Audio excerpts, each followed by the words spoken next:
The wheel of cheese sat on the rough-hewn judging table like a pale, stony moon. It was the only one of its kind at the Grange Hall Fair, a chalk-white round of aged goat's cheese in a sea of familiar yellow cheddars and creamy Goudas from the valley's big dairies. Silas Croft, president of the dairy cooperative and the final word on all things milk and money in their corner of the world, stared at it as if it were a personal affront.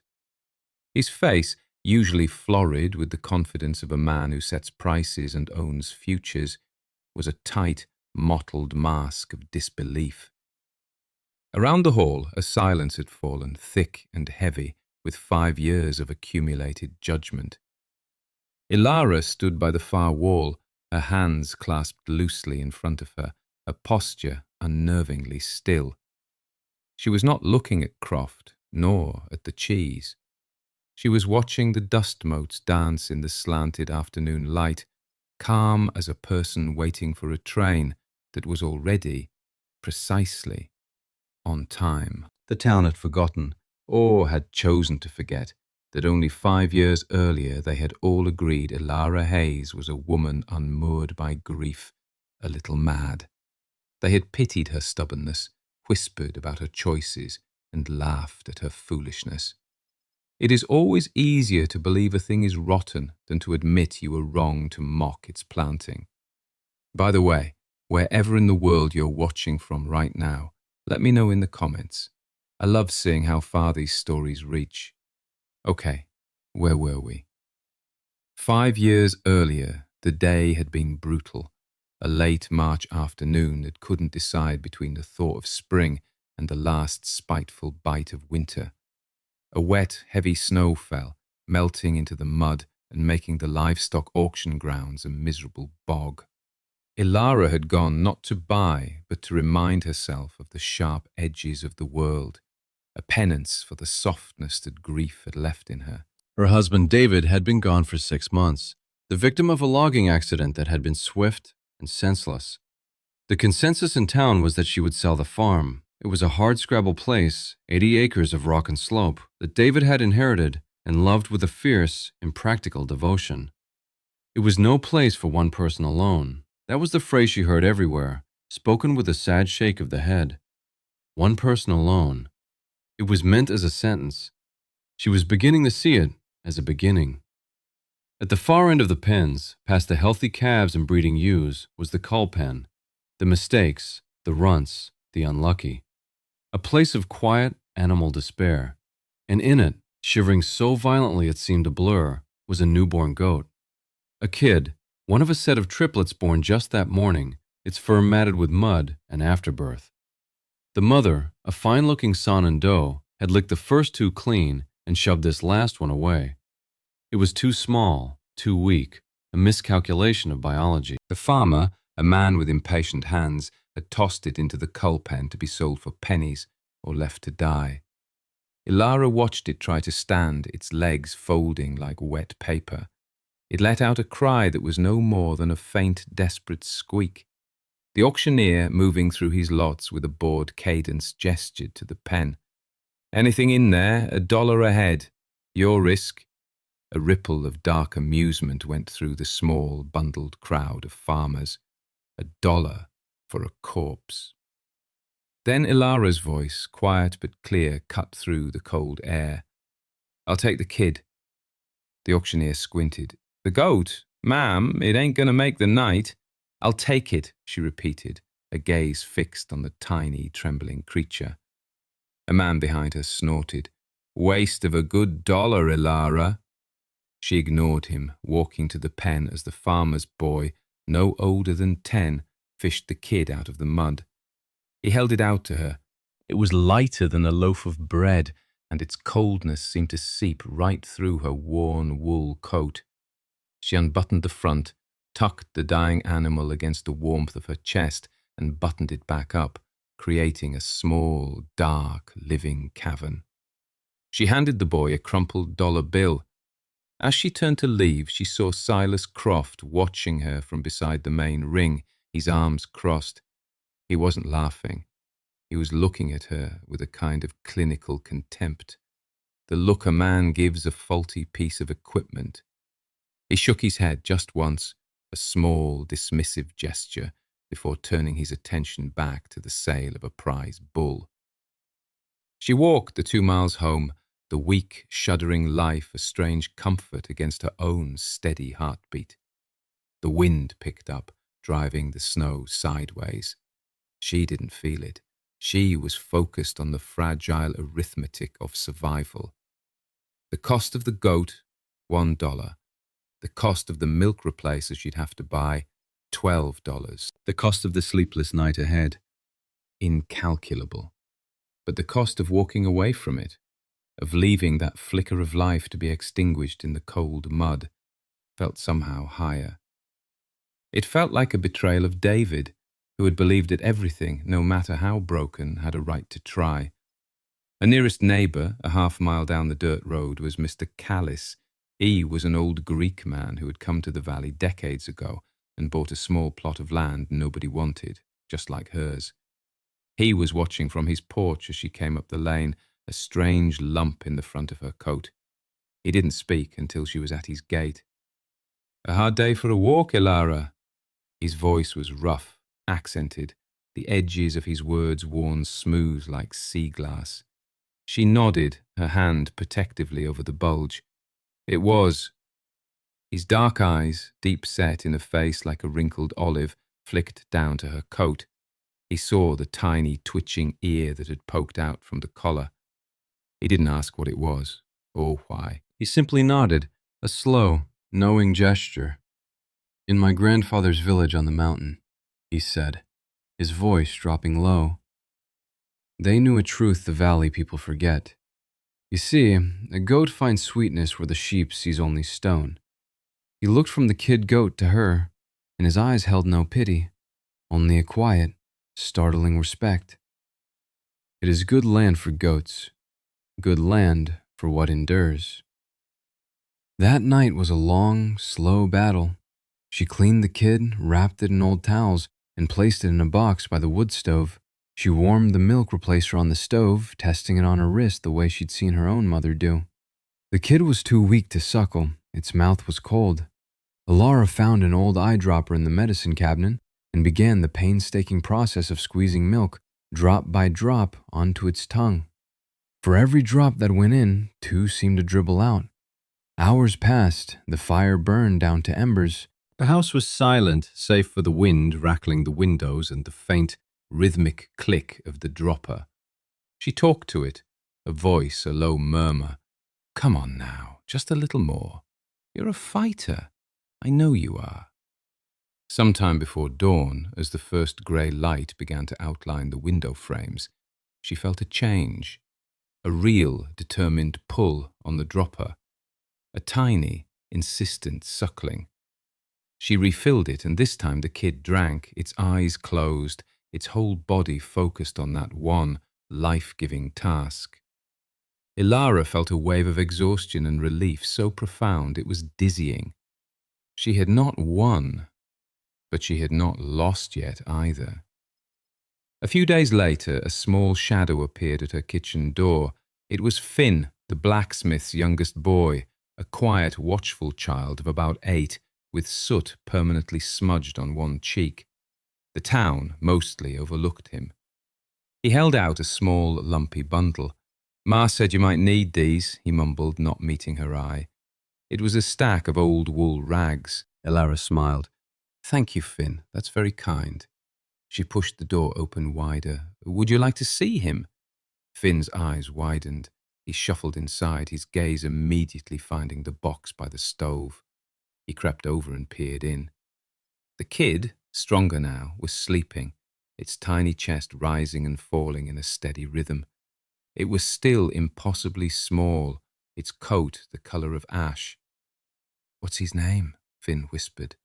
Ilara hadn't thought of a name. It had just been the kid. "I don't know yet." Finn looked at its colouring, the way it had been pulled from the edge of nothing. "Cinder," he said, with the simple authority of a child, "because she was almost gone. But she's not." Ilara looked at the goat, then at the boy. "Cinder. It was perfect. And she saw that Finn had said he had seen a future in this creature that she was only just beginning to hope for. From that day on, Finn was a regular visitor. He never said much. He would sit by the box, sometimes reaching in a finger for Cinder to bunt against.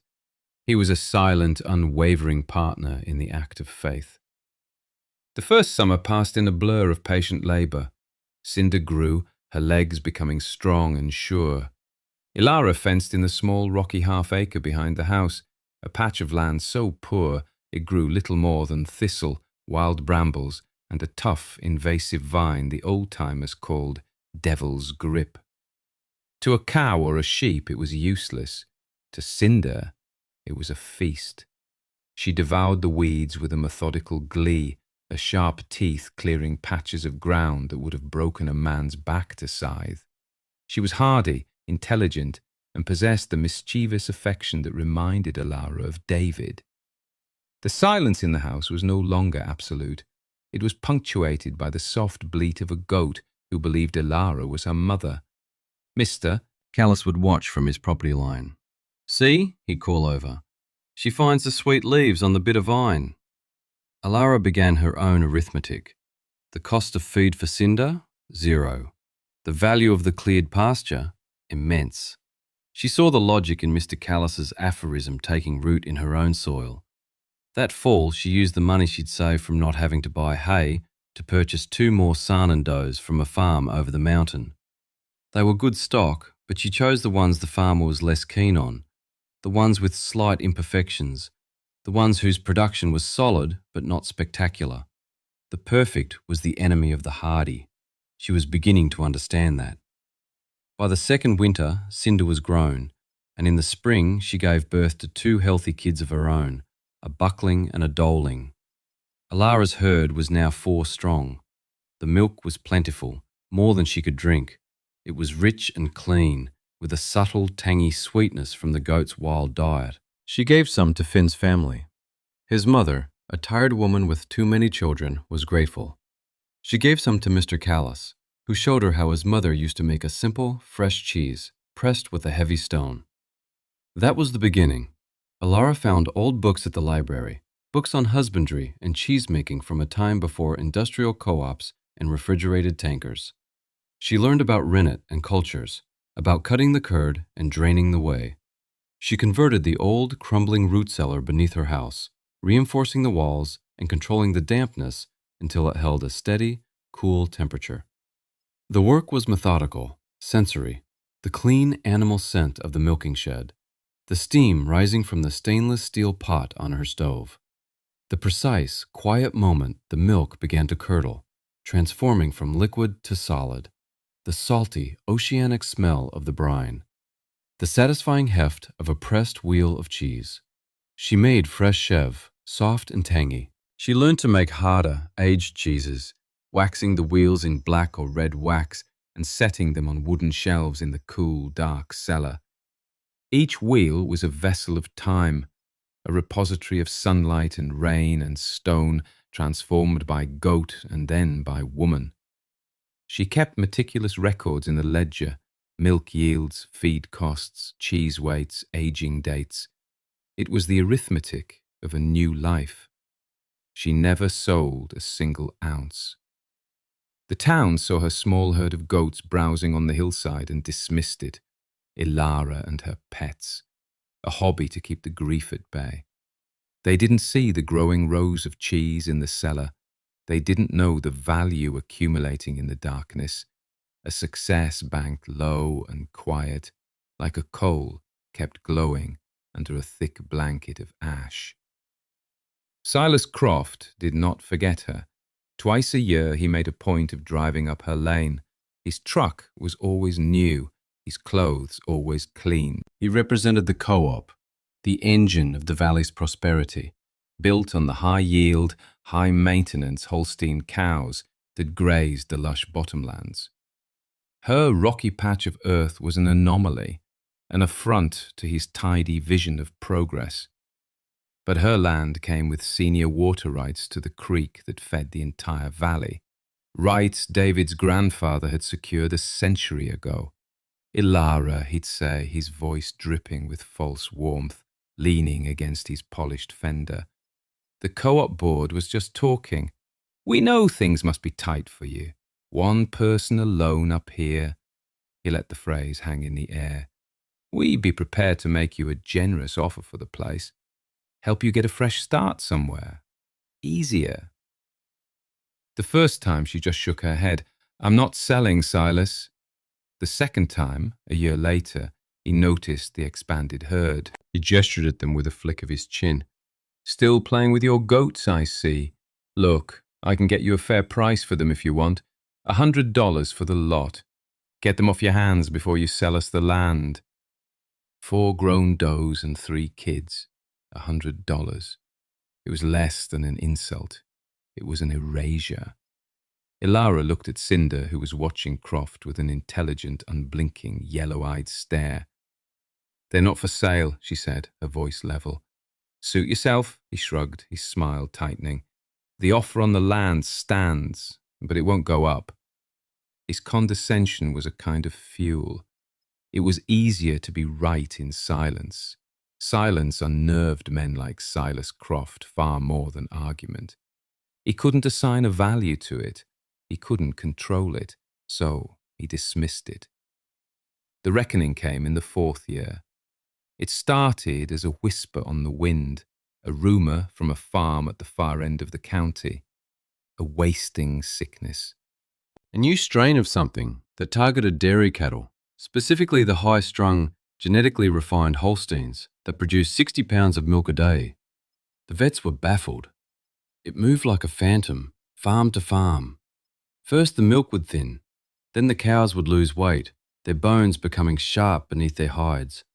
Within a month, they were dead. Panic spread faster than the disease. The valley's economy was built on a monoculture of milk. The co-op, Silas Croft's empire, was leveraged on the predictable, massive output of those cows. As herds sickened and died, the milk tankers began to run half empty, then nearly empty. The price of milk skyrocketed, but there was none to buy. Cheese production ground to a halt. The bank in town started calling in loans. The prosperity of a generation evaporated in a single, brutal summer. On Ilara's 80 acres of rock and thistle, nothing changed. Her goats, a herd of 12 now, continued to browse on their bitter herbs and invasive vines.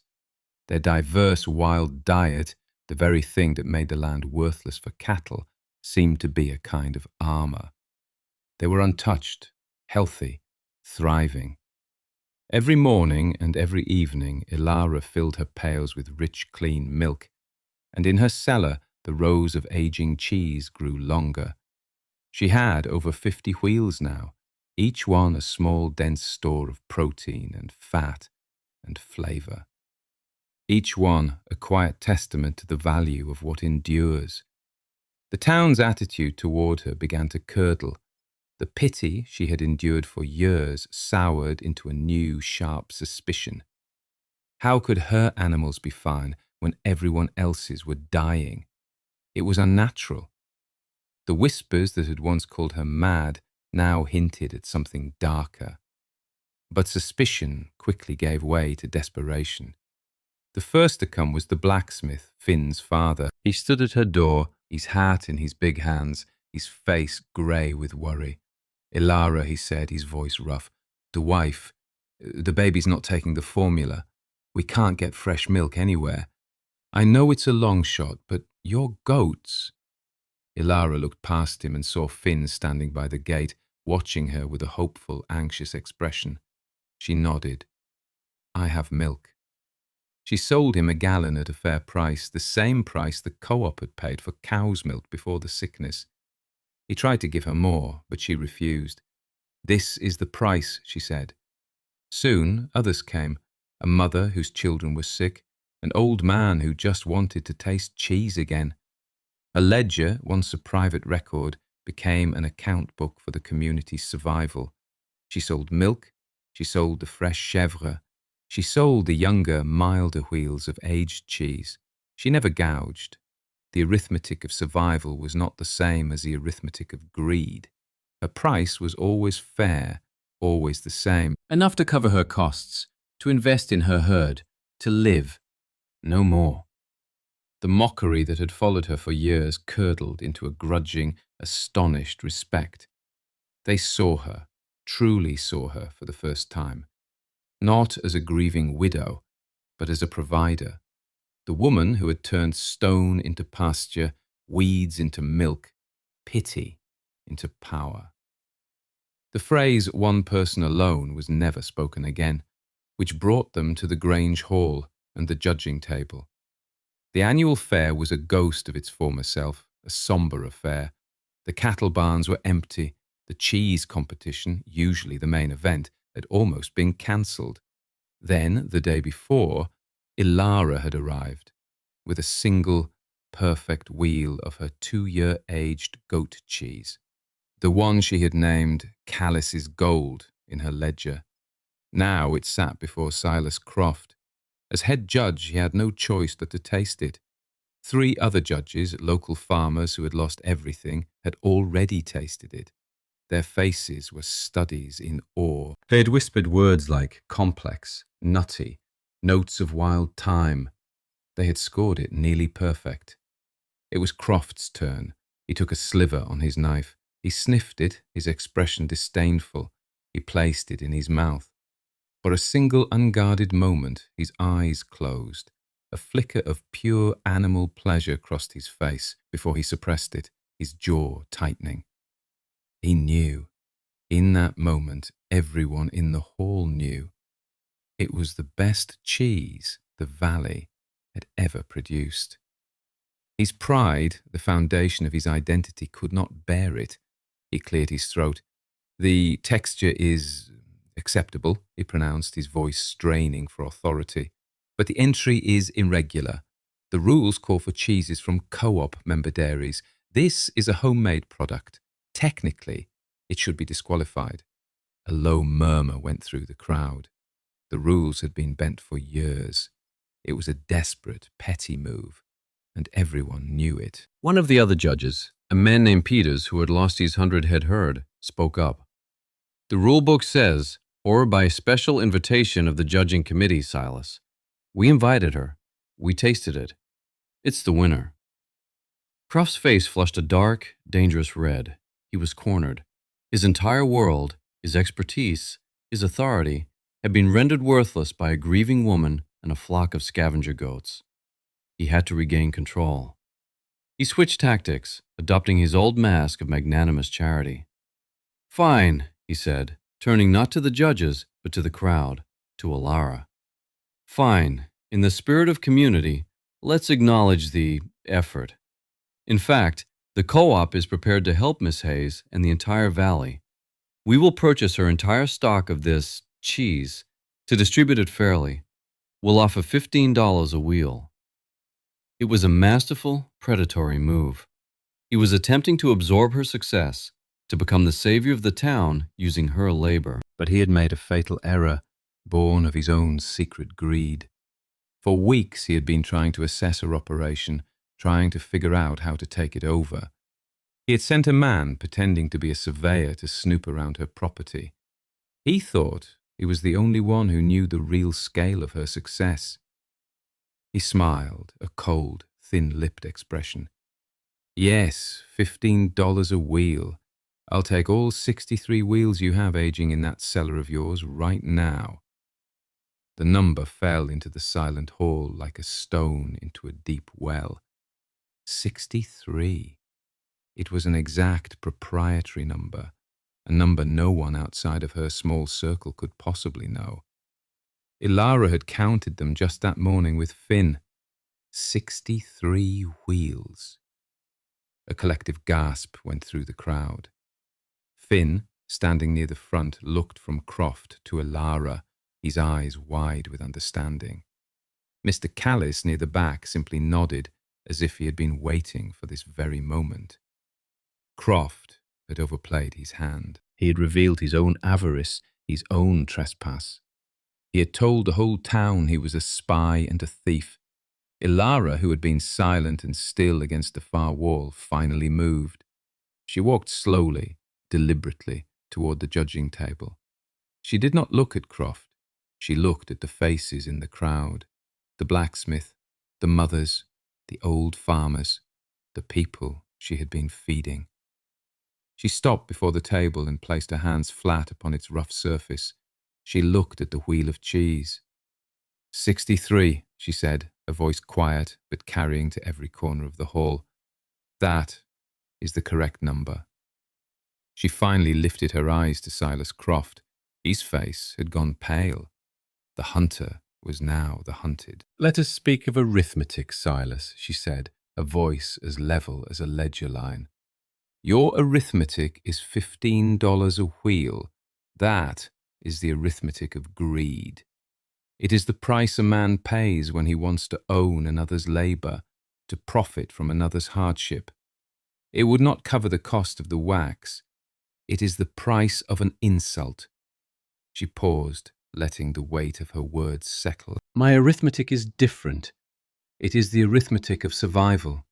It is built on 5 years of work, on $1 for a dying goat, on countless hours by a wood stove, on clearing stones from land no one wanted, on the kindness of neighbours, on the faith of a child. She turned her gaze back to the townspeople. My price is $50 a wheel.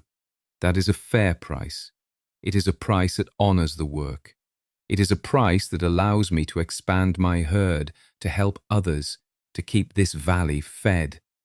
It is a price that understands that worth is not the same as cost. She looked directly at the blacksmith, then at the other families.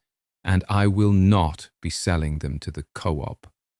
I will sell them directly to you, to any family in this valley that needs one. A wave of applause and cheers broke the tension, a sound of profound and cathartic relief.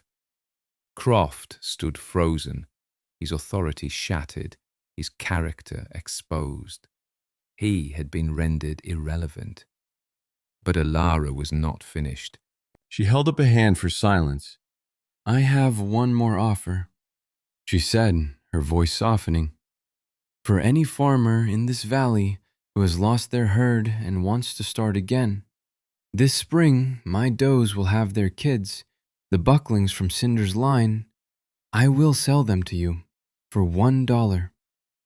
The price of a life, the price of a beginning, the price she had paid on a cold, miserable day 5 years ago. It was not revenge, it was grace.